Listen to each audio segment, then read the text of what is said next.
Hello guys, स्वागत करता हूं मैं आप सभी का अपने चैनल अपनी हॉरर दुनिया में।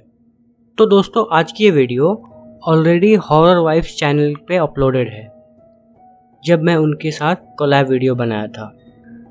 तो अगर आपने ये वीडियो उनके चैनल से देखी हुई है तो आप इसे स्किप कर सकते हैं। उनके चैनल का लिंक मैंने डिस्क्रिप्शन में दिया हुआ है।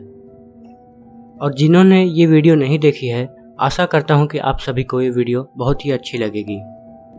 आज की story one of my favourite aliens के ऊपर है, और फेवरेट इसलिए क्योंकि मैंने खुद यूएफओ को देखा हुआ है। आज की ये स्टोरी सोफी नाम के एक यूजर के साथ है, तो आगे की पूरी कहानी मैं उनके पॉइंट ऑफ व्यू से ही बताऊंगा। ये कहानी तब की है जब मैं करीब 14 या 15 साल की थी। वो एक गर्मी की रात थी। मैं उस रात काफी देर तक जाग रही थी। मैं लगातार खिड़की से बाहर ही देखते जा रही थी। मैं बुरी तरीके से डरी हुई थी क्योंकि मुझे खिड़की से बाहर दो नीली चमकती हुई आंखें दिखाई दे रही थी, या यूं कहूं कि वो एक काला और लंबा जीव था, और रात की अंधेरे में बस उसकी दो चमकदार नीली आंखें ही दिखाई दे रही थी।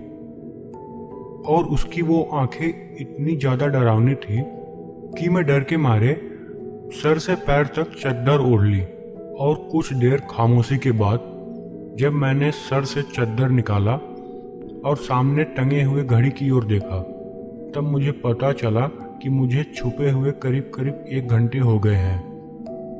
और फिर मैंने थोड़ी हिम्मत जुटा के खिड़की के बाहर वापस देखा, लेकिन अब वो क्रिएचर वहां पे नहीं था।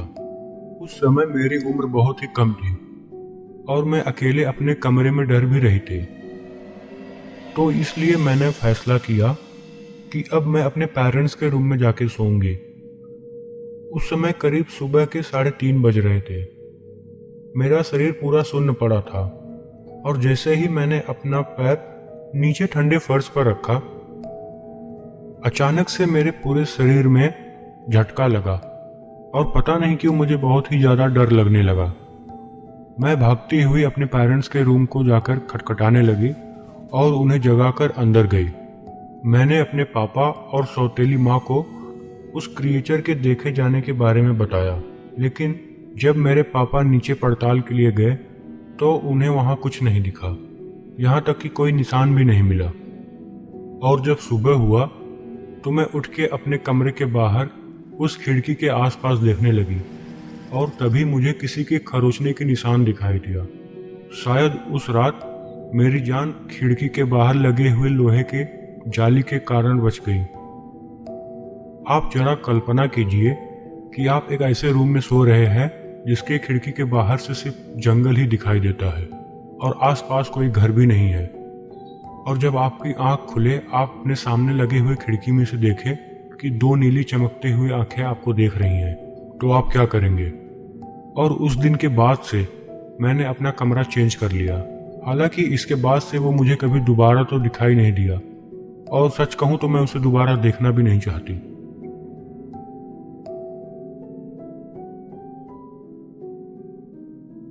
तो आज की दूसरी कहानी काइला रेन नाम के यूजर के साथ घटी थी।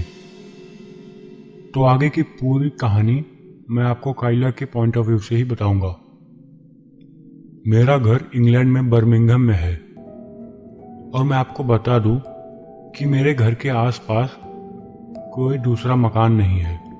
मेरे घर के सामने एक बगीचा भी है, और घर के चारों तरफ जंगल है। मेरे साथ घटित हुई जो मुख्य घटना है, उससे ठीक 1 हफ्ता पहले मैं अपने घर के लॉन में बैठ के सिगरेट पी रहा था, और आसमान में पूरा खुला चांद था। खुले आसमान के नीचे बैठकर सिगरेट पीना मुझे बहुत अच्छा लगता है। मैं चंद्रमा को देखे ही जा रहा था कि अचानक से मुझे दिखाई दिया कि एक सिलेंडर जैसा शेप का, लेकिन आकार में काफी बड़ा, बहुत तेजी से मेरे घर के ऊपर उड़ रहा था। उसमें से नीला, सफेद और एक बहुत ही ज्यादा चमकीली लाइट चमक रही थी। खुले चंद्रमा के नीचे मुझे उसका आकार साफ साफ दिखाई दे रहा था। उस चीज के पास कोई विंग्स भी नहीं थी, और ये चीज मुझे काफी हैरान कर रहा था। साथ ही साथ मैं आपको बता दूं कि उस चीज का स्पीड भी बहुत ज्यादा था। मैं बस खाली उसको देख सकता था और कल सुबह न्यूज में आने तक का वेट कर सकता था। फिर सुबह होती है और न्यूज पर ऐसा कुछ नहीं आता। हो सकता है शायद किसी ने उसे देखा ना हो। और फिर करीब 1 वीक के बाद मेरी बहन मेरे घर पे आती है।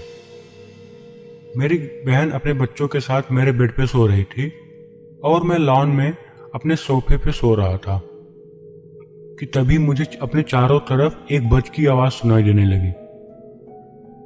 ये आवाज कुछ ऐसा ही था कि जब आप एक स्टील के ग्लास को नीचे पटकोगे फिर जो उसमें से आवाज आती है, ये आवाज करीब करीब वैसी ही थी।